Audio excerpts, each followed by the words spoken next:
ya ayyuhalladhina amanu taqullah, enyi ambao mmemwamini Allah subhanahu wa ta'ala, muogopeni Allah subhanahu wa ta'ala.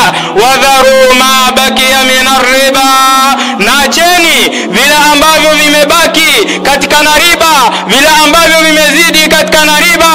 Allah subhanahu wa ta'ala anawaambia wale ambao tayari washaamini wamuogope yeye na waweze kuacha vile ambavyo vimezidi kutokana na riba.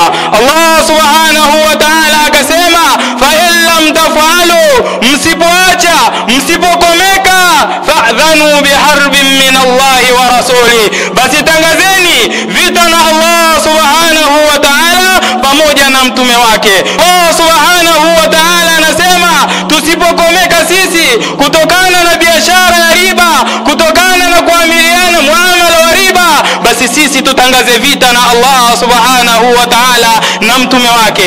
Enye muumini wa kike na ewe muumini wa kiume, je, uko tayari kutangaza vita na Allah subhanahu wa ta'ala?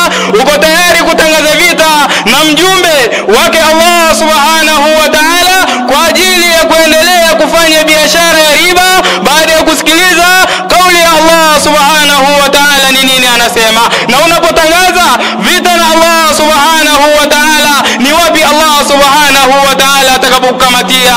Allah subhanahu wa ta'ala hawezi kukukamatia sehemu nyingine yoyote ile ila pale aliposema Allah subhanahu wa ta'ala katika kitabu chake kitakatifu, waman khaffat mawazinuhu faulaika alladhina khasiru anfusahum waman khaffat mawazinuhu faulaika alladhina khasiru anfusahum fi jahannam khalidun, na wale ambao mizani zao zitakuwa ni nyepesi, basi hao ndo wale ambao wamepata hasara katika nafsi zao, watakaa katika na moto wa jahannam milele.